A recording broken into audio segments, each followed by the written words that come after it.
स्वागत है आप सबका मेरे चैनल एग्जाम प्रिपरेशन में। जैसा कि आपको पता है, मैं आज मैंने आपको फिजिक्स में जो टॉपिक चल रहा था हमारा कार्य ऊर्जा और शक्ति का, इसमें क्या हो गया था, मैंने ऊर्जा का आपको बता दिया, ऊर्जा की टाइप तक बता दिया था कि कौन कौन सी यांत्रिक ऊर्जा कितने टाइप की होती, 2 टाइप की होती। तो आज चलिए हम इसी के ऊपर इसकी कुछ एग्जाम्पल देखने की कोशिश करते हैं और इसके एग्जाम्पल कैसे कहाँ से एग्जाम में आते हैं तो हम वो भी देखने की कोशिश कर रहे हैं, क्योंकि आपको पता होगा हर एग्जाम में एग्जाम्पल ही आते हैं, ना कि किसी भी डेफिनेशन नहीं पूछी जाती किसी भी क्वेश्चन की। ज़्यादातर एग्जाम्पल पर ही हमें ज़्यादा फोकस देना है, क्योंकि जो भी क्वेश्चन आपके बनते हैं किस पे बनते हैं, एग्जाम्पल पर ही बनते हैं। तो हमने जो गतिज ऊर्जा में पढ़ लिया था, तो आपको तो पहले पता होना चाहिए गतिज ऊर्जा क्या है। तो आपको तो पता होगा कि अगर कोई भी चीज मूवमेंट कर रही है या मूव हो रही है तो उसमें क्या होती है, उसमें कौन सी आपकी ऊर्जा होती है, गतिज ऊर्जा होती है। इसे इंग्लिश में क्या बोलते हैं, काइनेटिक एनर्जी बोलते हैं। ठीक है, अगर आपसे पूछे तो गतिज ऊर्जा किसमें होती है, तो आपको इसकी जो डेफिनेशन देनी है डायरेक्टली आपको सीधा बताना, जो गतिमान पिंड होते हैं उनमें जो ऊर्जा होती है, कौन सी ऊर्जा होती है, गतिज ऊर्जा होती है। और यह हमेशा धनात्मक होती है, आप इसको भी अच्छे से याद रख लीजिएगा, यह हमेशा धनात्मक होती है। जैसे कि मैंने इसमें 2 आपके फॉर्मूले बताए थे, एक आपका 1/2 था जो mv² था, सॉरी यहाँ पे स्क्वायर है, mv², यहाँ पे k is equal to p² upon में 2m था। तो यहाँ पे जो p² है इसको क्या बोलते हैं, आप संवेग बोलते हैं। अगर आपसे बोला जाता है संवेग के साथ गतिज ऊर्जा का क्या संबंध हुआ, तो आपको बताना है इसका जो फॉर्मूला हुआ k इज इक्वल टू क्या होगा, p² अपॉन में 2m होगा। m यहाँ पे क्या होगा, आपका द्रव्यमान होगा, जबकि p यहाँ पे संवेग है। इसी तरह आपकी स्थैतिक ऊर्जा, अगर आपसे पूछी जाती है गतिज ऊर्जा के एग्जाम्पल क्या है, तो आपको क्या बताना, जो बहती हुई हवा होगी उसमें कौन सी आपकी उसमें आपकी कौन सी ऊर्जा होगी, तो आपको बताना बहती हुई हवा, क्योंकि वो गति कर रही है तो उसमें कौन सी आपकी गतिज ऊर्जा होगी। और इसी के बाद आप इसमें और आगे देखते हैं स्थैतिक ऊर्जा में। जैसे आपसे अगर पूछा जाता है जो आपकी स्थिति में परिवर्तन, मतलब कोई भी एक ऐसी ऊर्जा जो मतलब कोई सामान रखा हुआ, अगर उसमें कुछ भी मूवमेंट होता आप उसको इधर उधर खिसकाते हैं। स्थिति में परिवर्तन मतलब अगर उसमें स्थिति में परिवर्तन होती तो उसमें जो ऊर्जा जमी होती है उसे आप क्या बोलते हैं, स्थैतिक ऊर्जा बोलते हैं। कैसी है, धनात्मक भी हो सकती है और ऋणात्मक भी हो सकती है। और इसका जो फॉर्मूला होता है potential energy is equal to क्या होता है, mgh होता है। mgh का मतलब यहाँ पे क्या है, m से क्या आ जाएगा आपका द्रव्यमान, g से आपका क्या हो जाएगा गुरुत्व त्वरण, और h से हो जाएगा आपकी ऊंचाई हो जाए। अगर आपसे इसके एग्जाम्पल पूछे जाते हैं, मोस्टली इसी में ज्यादातर एग्जाम्पल है और इसी से क्वेश्चन पूछे जाते हैं, तो आपको इसमें एग्जाम्पल में क्या बताना है, जो आपके एग्जाम्पल में आ जाएगा। स्थैतिक ऊर्जा में अगर आपसे पूछे जाते तो आप इसमें क्या बताएंगे, जैसे खिंची हुई एक गुरेल हो गया, या फिर इंद्रधनुष, वो सॉरी जो धनुष होते हैं धनुष को एक तरफ खींचना, वो क्या हो जाएगी, उसमें भी आपकी कौन सी ऊर्जा हो जाएगी, स्थैतिक ऊर्जा हो गई। या फिर आप बोल सकते हैं कि मतलब जो अपन एक तरफ ही ऊंचा, जैसे आपके एक और झूला को खींच लेना, तो इसमें भी आपकी कौन सी ऊर्जा हो जाएगी, इसमें आपकी स्थैतिक ऊर्जा हो गई। बांध का पानी हो गया, जैसे आपने कहीं पे बांध बना दिया, उसमें पानी को क्या कर दिया, एक साथ स्टोरेज कर दिया, तो वहां पे जो स्टोरेज पानी के रूप में क्या हो जाएगी, आपकी ऊर्जा स्टोरेज हो जाएगी, तो उसको क्या बोलेंगे आप, स्थैतिक ऊर्जा बोलेंगे। इसी तरह की ऊंचाई पर है, गहराई में, या तो आपकी बहुत ऊंचाई पर कोई वस्तु रखी हुई है, गहराई पर कोई वस्तु रखी है, तो उसमें कौन सी आपकी ऊर्जा होगी, स्थैतिक ऊर्जा होगी। और चाबी भरी हुई जो आपकी घड़ी होती है, जो आप वैसे उसमें चाबी भर देते हो फिर आप उसमें मूवमेंट करवाते हैं, तो उसमें क्या हो जाएगी, आपकी ऐसी गाड़ी भी आती है और घड़ी भी आती है, तो इसमें कौन सी आपकी ऊर्जा होती है, इसमें भी आपकी स्थैतिक ऊर्जा होती है। तो अब आपको अगर आपसे आई थिंक आपको एग्जाम्पल से क्लियर हो गया होगा कि स्थैतिक ऊर्जा में क्या होता है और गतिज ऊर्जा क्या होती है। जैसे अगर आपसे पूछे तो बहती हुई हवा में कौन सी ऊर्जा होगी, तो आपको अच्छे से क्लियर हो गया है, तो बहती हुई हवा में कोई भी चीज अगर मूवमेंट करे तो उसमें कौन सी ऊर्जा होगी, गतिज ऊर्जा होगी। अगर जैसे आपसे क्वेश्चन पूछा जाता है मोस्टली एग्जाम में कि गतिमान कोई कार है या गतिमान वायुयान है, उस पर जो व्यक्ति बैठा है उसमें कौन सी ऊर्जा होगी, तो आपको इसमें क्या बताना, उसमें दोनों ही ऊर्जा होंगी, उसमें गतिज ऊर्जा भी होगी और स्थैतिक ऊर्जा भी होगी। कैसे होगी, क्योंकि उसकी स्थिति में भी परिवर्तन हो रहा है, उसकी स्थिति में परिवर्तन हो रहा है और वह गति भी कर रहा है, दोनों ही हो रहा है। स्थिति में अगर परिवर्तन हो रहा है तो कौन सी स्थैतिक ऊर्जा होगी, अगर गति में अगर गति कर रहा है तो कौन सी ऊर्जा होगी, गतिज ऊर्जा होगी। तो इसी तरह आपको इसको अच्छे से याद रखना है कि अगर किसी गतिमान गाड़ी हो गई या वायुयान होगा, उसमें जो व्यक्ति बैठा होगा उसमें कौन सी ऊर्जा होगी, उसमें दोनों ऊर्जा होंगी वहां पे।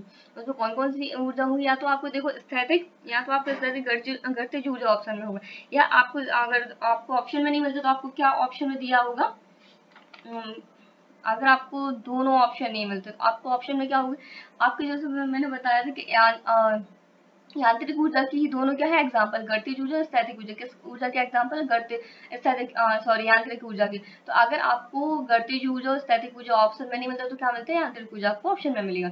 ठीक है, इसी तरह अगर आपसे पूछा जाता है स्थिति परिवर्तन, अगर आपसे इसी में क्वेश्चन पूछा, अगर किसी भी वस्तु के वेग को दोगुना कर दिया जाता है तो उसमें जो उसमें ऊर्जा होगी वो कितनी गिना, तो उसमें जो गतिज ऊर्जा, सॉरी गतिज ऊर्जा से क्वेश्चन आता है कि अगर किसी वस्तु की शक्ति को है सॉरी किसी वस्तु का वेग जो है 2 गुना कर दिया जाता है तो उसमें जो गतिज ऊर्जा वो कितने गुना हो जाएगी, तो आपको याद रखना कितने गुना हो जाएगी, 4 गुना हो जाएगी।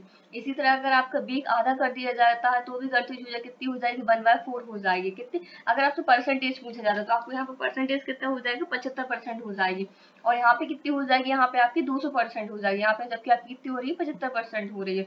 और यहाँ पे अगर आप अपने संवेग को आधा कर दिया जाए तो आपको सेम आ जाएगा। देखो यहाँ पे वेग के साथ भी वही फॉर्मूला देखिए, जैसे यहाँ पे मैंने आपको बताया था गतिज ऊर्जा में संवेग के साथ भी आपका फॉर्मूला हो रहा था गतिज ऊर्जा का, और किसके साथ भी आपका 1/2 mv² के द्रव्यमान के साथ भी। तो आपको दोनों ही क्या करना है, इसको कंप्लीट करके रखना है, क्योंकि इसमें जो आपका ऑप्शन रहेगा तो संवेग के साथ आपको दिया जाएगा, वेग के साथ दिया जाएगा। अगर वेग को 2 गुना करते हैं तो ऊर्जा कितनी हो जाएगी, गतिज ऊर्जा आपकी 4 गुना हो जाएगी। अगर वेग को आधा करते हैं तो कितनी हो जाएगी, 1/4 हो जाएगी, 1/4 गुना हो जाएगी।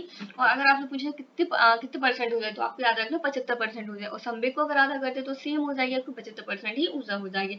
इसके बाद हम पढ़ते हैं ऊर्जा संरक्षण का नियम। अगर आपसे ऊर्जा संरक्षण को नियम पूछा जाए तो आपको इसमें क्या बताना है कि ऊर्जा को ना तो उत्पन्न किया जा सकता हो, ना ही इसको क्या किया जा सकता है, नष्ट किया जा सकता है, विनाश किया जा सकता है। इसको केवल एक रूप से दूसरे रूप में आप सिर्फ ट्रांसफर कर सकते हो।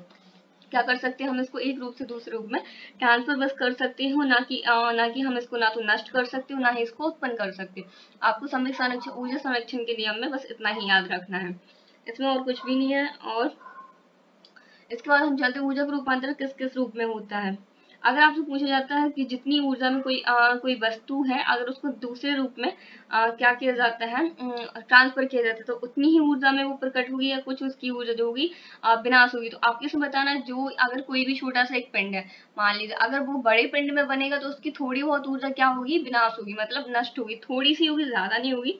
उतनी अगर आपसे बोला जाता है अगर किसी भी रूप में लुप्त हो जाती है, मान लीजिए आपने किसी गोले को सर्कल में बदल दिया, तो ठीक उतनी ही ऊर्जा की अन्य रूप में भी प्रकट होगी यहाँ पे जरा। जबकि आपकी जो न्यूक्लियर में जो होते हैं, जो आपके आइटम बम वगैरह होते हैं, तो उसमें क्या होता है, आपकी ऊर्जा का थोड़ी बहुत क्या होता है, विनाश होता है। जबकि यहाँ पे क्या हो जाता है, ऊर्जा संरक्षण नियम में यहाँ पे जितना भी आपकी ऊर्जा का कोई भी आपका गोला या कुछ भी आप यहाँ इस रूप से दूसरे रूप में अगर ट्रांसफर करते हो तो वो सेम उतनी ही ऊर्जा में दूसरे रूप में भी क्या होगा, उसका रूपांतरण होगा। अब इसके बाद हम पढ़ते हैं ऊर्जा रूपांतरण। तो ऊर्जा रूपांतरण में आपके कौन कौन से नियम है, जैसे सबसे पहले आता है विद्युत बल। तो विद्युत बल को आप किस में बदलते हैं, विद्युत बल को विद्युत ऊर्जा देते हैं, और वो किस विद्युत ऊर्जा को किस में बदलता है, क्योंकि हम विद्युत बल को क्या करते हैं, विद्युत ऊर्जा देते हैं। विद्युत ऊर्जा को किस में चेंज कर देता है, प्रकाश ऊर्जा में बदल देते हैं। इसके बाद मोमबत्ती आप लालटेन में पूछे जाते हैं तो आप इसमें क्या रहते हैं, रासायनिक ऊर्जा। रासायनिक ऊर्जा किस में बदलता है, प्रकाश ऊर्जा और ऊष्मा ऊर्जा। अब आपको यहाँ पे कन्फ्यूज है कि प्रकाश ऊर्जा और ऊष्मा ऊर्जा कैसे हो सकती है, इसमें ऐसे हो सकता है क्योंकि यहाँ पे देखिए आप लालटेन यहाँ तो रासायनिक में हो जाती है, जो आपकी मोमबत्ती वगैरह है तो उसमें क्या होता है, रासायनिक ऊर्जा होती है। अब जब आप उसको जलाते हो तो उसमें क्या होता है, प्रकाश ऊर्जा होती है। लेकिन आपने देखा होगा जहाँ पे उसमें रोशनी रहती है उसके आसपास का जो एरिया होता है उसमें क्या हो जाती है, हीट हो जाती है, थोड़ी बहुत गर्म हो जाती है, ताप आ जाता है। तो इस वजह से वहां पे क्या हो जाएगी, आपकी प्रकाश ऊर्जा भी हो जाएगा और ऊष्मा ऊर्जा भी हो जाएगी। इसके बाद आपकी जनरेटर और डायनेमो जो होगा तो इसमें क्या होगी, आपकी यांत्रिक ऊर्जा को किसमें चेंज करता है, विद्युत ऊर्जा में चेंज करता है। इसी तरह आपका मोटर भी हो जाएगा, मोटर में आपका सेम ही रहता है, विद्युत ऊर्जा को यांत्रिक ऊर्जा में यहाँ पे चेंज कर दे। लेकिन आप जनरेटर और मोटर दोनों में क्या होता है, एक दूसरे का अपोजिट होता है। जबकि जनरेटर को ही क्या बोलते हैं, डायनेमो बोलते हैं। अगर आपसे दोनों दे दिए तो कंफ्यूज मत होइएगा। इसमें क्या होता है, यांत्रिक ऊर्जा को किसमें चेंज करता है, विद्युत ऊर्जा में। जबकि मोटर क्या करता है, विद्युत ऊर्जा को किसमें चेंज करता है, यांत्रिक ऊर्जा में करता है। इसी तरह अगर आपसे पूछा जाता है विद्युत हीटर, तो विद्युत हीटर में आपको क्या करना है, विद्युत ऊर्जा क्या करता है, विद्युत ऊर्जा को किसमें बदलता है, ऊष्मा ऊर्जा में बदलता है। क्योंकि जो हीटर की आपने कुंडली देखी होगी उसमें क्या होता है, ऊष्मा तो होता है और साथ में उसमें क्या होता है, प्रकाश भी होता है। आपने देखा होगा शायद हीटर की जो लाइट होती है बिल्कुल रेड कलर की होती है, तो उसमें क्या होता है, दोनों ऊर्जा होती है, प्रकाश ऊर्जा भी होती है और ऊष्मा ऊर्जा भी होती है। तो आप इसको अच्छे से कंफर्म कर लीजिएगा हीटर में कि विद्युत हीटर में क्या होता है। तो आप इतना मत बोलिएगा सिर्फ ऊष्मा होती है, ऊष्मा नहीं। अगर आपको दोनों ऑप्शन में मिलते ऊष्मा प्लस प्रकाश ऊर्जा, तो आप इसमें क्या टिक करेंगे, क्या आंसर आपका माना जाएगा, ऊष्मा और प्रकाश ऊर्जा मानी जाएगी। इसकी इसी तरह हमें क्या पढ़ना है, स्पीकर। तो स्पीकर में क्या होता है, जो आपकी विद्युत ऊर्जा होती है उसमें क्या विद्युत ऊर्जा किसमें चेंज करके देता है, ध्वनि ऊर्जा में देता है। माइक्रोफोन हो गया, आपको ध्वनि ऊर्जा को किसमें चेंज कर देता है, विद्युत ऊर्जा में। जस्ट आपके स्पीकर माइक्रोफोन में एक दूसरे का अपोजिट काम कर रहे हैं। जैसे आप देख रहे हैं स्पीकर किसको, विद्युत ऊर्जा को किसमें चेंज करके दे रहा है, आपको ध्वनि ऊर्जा में। जो हम बोलते हैं उसमें किसमें चेंज करके देता है, वो ध्वनि ऊर्जा आ जाती है, विद्युत ऊर्जा को ध्वनि ऊर्जा में। जो माइक्रोफोन होता है, आपको माइक्रोफोन क्या करके दे रहा है, ध्वनि ऊर्जा को विद्युत ऊर्जा में चेंज कर देता है। इसके बाद आपका विद्युत प्रेस। तो प्रेस में क्या होती है, विद्युत ऊर्जा को किसमें बदलता है, ऊष्मा ऊर्जा में बदलता है। क्योंकि अपन उसमें क्या करते हैं, विद्युत प्रेस में तो आप इलेक्ट्रिसिटी देते हैं, तो विद्युत ऊर्जा प्लस वो क्या करता है, गर्म करके देता है, सिर्फ यहाँ पे हीट वगैरह ही होती है। तो यहाँ पे कौन सी ऊर्जा होती है, आपकी ऊष्मा ऊर्जा होती है। इसके बाद होता है आपका सितार। अगर आपसे पूछे सितार में कौन सी ऊर्जा होती है, तो आपके यहाँ पर रखने आंतरिक ऊर्जा को किसमें चेंज करके देता है, ध्वनि ऊर्जा में होता है। उसी तरह आपकी वीणा भी होता है, सितार और वीणा दोनों में सेम होती है, आंतरिक ऊर्जा को ध्वनि ऊर्जा में चेंज कर देता है। इसके बाद अगर आपसे पूछा जाता है सौर सेल, तो आपको इसको बताना है, प्रकाशीय ऊर्जा हो तो उसको किस में चेंज कर देता है, विद्युत ऊर्जा में चेंज करके देता है। सौर सेल क्या करता है, प्रकाशीय ऊर्जा को विद्युत ऊर्जा में चेंज करता है। अगर आपसे पूछा था विद्युत सेल, तो आपको रासायनिक ऊर्जा से विद्युत ऊर्जा, आप दोनों में कंफ्यूज मत होइएगा सेल में, कि सौर सेल में क्या होता है, प्रकाश ऊर्जा को किसमें बदलता है, विद्युत ऊर्जा में, जबकि विद्युत सेल क्या होता है, रासायनिक से विद्युत में चेंज करता है। अगर आपसे पूछा जाता है विद्युत सेल कितने प्रकार के होते हैं, सॉरी यहाँ पे गलत लिखा, विद्युत सेल आपके 2 प्रकार के होते हैं, एक आपके प्राथमिक सेल होते हैं और सेकंड होते हैं आपके द्वितीयक सेल होते हैं। अगर आपसे पूछा जाता है प्राथमिक सेल क्या होते हैं, तो आपको याद रखना है ऐसे सेल होते हैं जिन्हें चार्ज नहीं किया जा सकता, जिनका सिर्फ एक बार यूज किया जा सकता है, उन्हें क्या बोलते हैं आप, प्राथमिक सेल बोलते हैं। इसमें क्या जाता है, सूक्ष्म सेल, जैसे आपकी घड़ी के सेल हो गए, तो उसमें क्या होता है, आप उसका सिर्फ एक ही बार यूज कर सकते हो, जबकि उसे आप चार्ज नहीं कर सकते हो। तो ऐसे सेल, वो आपकी घड़ी के जो सेल होते हैं, वो कौन से सेल होते हैं, आपके प्राथमिक सेल होते हैं। रिमोट वगैरह में भी सेम सेल यूज किए जाते हैं, तो उसमें सारे के सारे कौन से सेल आ जाएंगे, आपके सूक्ष्म सेल आ जाएंगे। अगर आपसे प्राथमिक सेल का एग्जाम्पल पूछा जाता है, तो क्या हो जाएगा, सूक्ष्म सेल हो जाएगा। और कौन से सेल के आपके 2 प्रकार होते हैं, तो विद्युत सेल के 2 प्रकार होते हैं। और आपका सेकंड क्या है, द्वितीयक सेल। तो द्वितीयक सेल में ऐसे सेल होते हैं जिन्हें विद्युत ऊर्जा देती है, और फिर वो विद्युत ऊर्जा को किस में चेंज करके रखता है, रासायनिक ऊर्जा में। और रासायनिक ऊर्जा में जब वो उसको अपने यहाँ पे जनरेट करके रख लेता है, फिर इसके बाद क्या करते हैं, फिर उसको दोबारा से क्या होता है, जब हम उसको दोबारा से यूज करते हैं, तो वो किसके रूप में बदल जाती है, विद्युत ऊर्जा के रूप में बदल जाती है। तो आपको विद्युत, आपको द्वितीयक सेल में क्या याद रखना, पहले आप वो किस में, पहले हम उसको देते विद्युत ऊर्जा, विद्युत ऊर्जा को किस में चेंज करते हैं, रासायनिक ऊर्जा, और रासायनिक ऊर्जा को फिर से किस में चेंज करके देता है, विद्युत ऊर्जा में ही चेंज करके देता है। इसके बाद हम पढ़ते हैं शक्ति। तो अगर आपसे पूछा जाता है शक्ति क्या होता है, पावर क्या होता है, तो आपको इसमें क्या बताना है, कार्य करने की दर को हम क्या बोलते हैं, शक्ति बोलते हैं, और शक्ति किए गए कार्य की दर को मापती है। तो आपको दोनों ही चीज क्लियर करने, अगर आप में किसी भी चीज को करने की पावर है, दम है, सॉरी पावर भी बोलते हैं, तो उसमें क्या, उसको क्या बोलते हैं, शक्ति बोलते हैं। मतलब कार्य करने की दर को क्या बोलते हैं, शक्ति बोलते हैं। और शक्ति में जो शक्ति है, उसको क्या होती है, कार्य करने की दर को मापने के लिए किसका यूज करते हैं, हम शक्ति का करते हैं। जैसे कि अगर आप शक्ति में क्या होता है, तो यहाँ पे क्या होता है, कार्य हो गया, मतलब आप कौन सा कार्य कर रहे हो, कितने टाइम में कर रहे हो, तो यहाँ पे क्या निकलता है, आपकी शक्ति निकलती, पावर निकल आती कि आपने कौन सा काम किया, मतलब कितने हैवी काम था, कैसा काम था, और आपने कितने टाइम में उसको खत्म किया, तो इससे क्या निकलती है, आपकी शक्ति निकलती है। अगर आपसे पूछे तो शक्ति का मात्रा क्या होता है, तो आपको याद रखना है जूल प्रति सेकंड होता है, जिसे आप क्या बोलते हैं, वॉट बोलते हैं। तो आप इसे बहुत अच्छे से याद कर लीजिए, शक्ति का मात्रा क्या होता है, जूल प्रति सेकंड होता है, लेकिन जूल प्रति सेकंड को आप क्या लिखते हैं, वॉट लिखते हैं, वाट लिखते हैं। अगर इसके बाद आपसे पूछा जाता है एक मीट्रिक हॉर्स पावर में, यहाँ पे हॉर्स पावर नहीं, एक मीट्रिक हॉर्स पावर है, दोनों अलग अलग है। हॉर्स पावर अलग है और मीट्रिक हॉर्स पावर अलग है।